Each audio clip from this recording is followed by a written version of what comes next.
बाबा को अनाड़ी मत समझो, मेरे भोले बाबा को अनाड़ी मत समझो, मेरे भोले बाबा को अनाड़ी मत समझो, मेरे भोले बाबा को अनाड़ी मत समझो।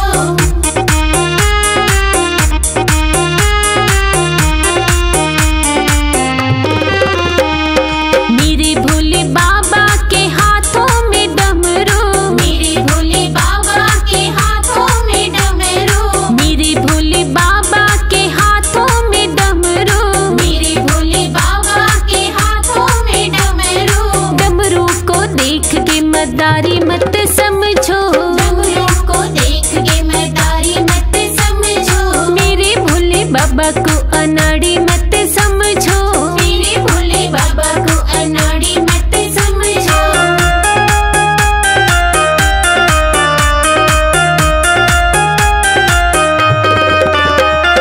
मेरे भोले बाबा की बैलों की सवारी, मेरे भोले बाबा की बैलों की सवारी, मेरे भोले बाबा की बैलों की सवारी, मेरे भोले बाबा की बैलों की सवारी। बैलों को देख के व्यापारी मत समझो, बैलों को देख के व्यापारी मत समझो, मेरे भोले बाबा को अनाड़ी मत समझो, मेरे भोले बाबा को अनाड़ी मत समझो।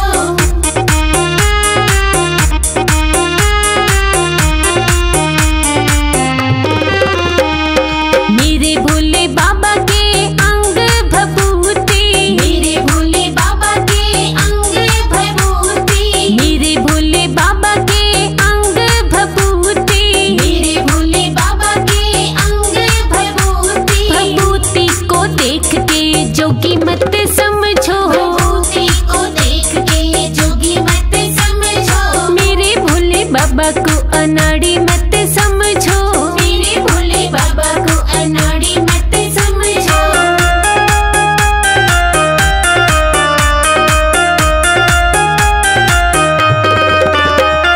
मेरे भोले के गले में नागों की माला, मेरे भोले के गले में नागों की माला, मेरे भोले के गले में नागों की माला, मेरे भोले के गले में नागों की माला। नागों को देख के सपेरा मत समझो, नागों को देख के सपेरा मत समझो, मेरे भोले बाबा को अनाड़ी मत समझो, मेरे भोले बाबा को अनाड़ी मत समझो।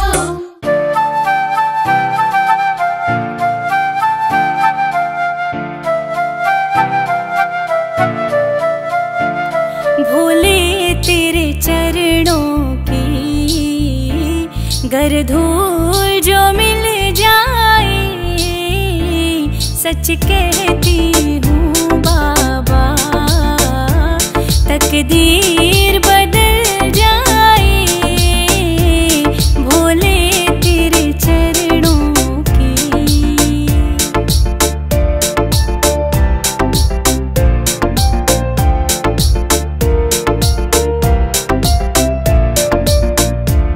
सुनते हैं तेरी रहमत दिन रात बरसती है, सुनते हैं तेरी रहमत दिन रात बरसती है, एक बूंद जो मिल जाए, एक बूंद जो मिल जाए, दिल की कली खिल जाए, भोले तेरे चरणों की।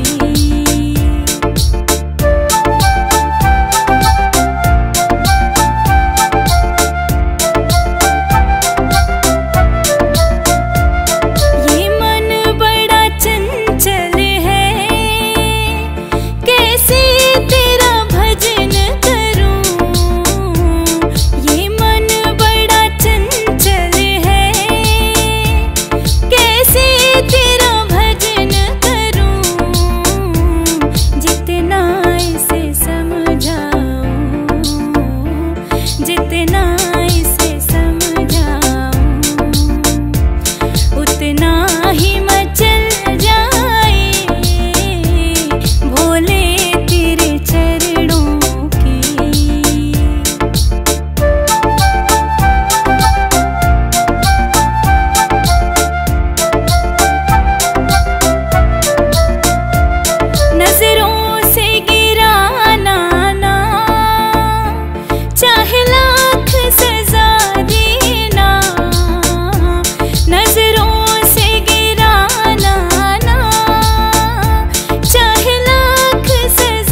मेरा दम ही निकल जाए भोले तेरे चरणों की, भोले तेरे चरणों की।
सब है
शंकर चले कैलाश के बूंदिया पड़ने लगी। शिव शंकर चले कैलाश के बूंदिया पड़ने लगी। भोले बाबा चले कैलाश के बूंदिया पड़ने लगी। भोले बाबा चले कैलाश के बूंदिया पड़ने लगी।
जी की जामाई हरी हरी मेहंदी। भोले बाबा की जामाई भांग बूंदिया पड़ने लगी। भोले बाबा चले कैलाश के बूंदिया पड़ने लगी।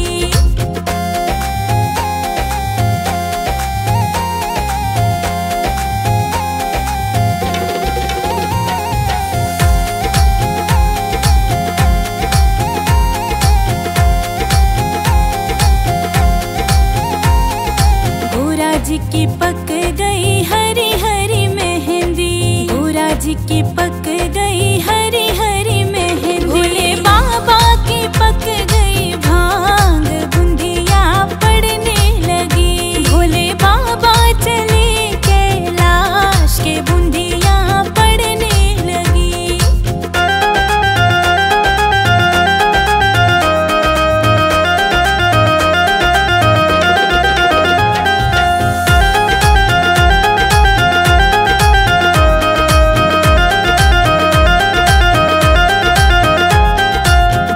जी ने काट लई हरी हरी मेहंदी।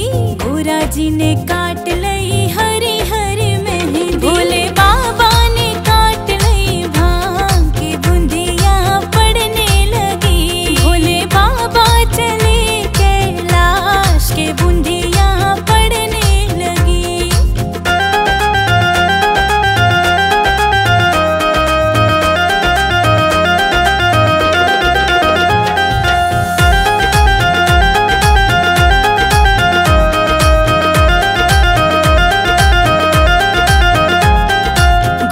जी ने पीस लई हरी हरी मेहंदी। गोरा जी ने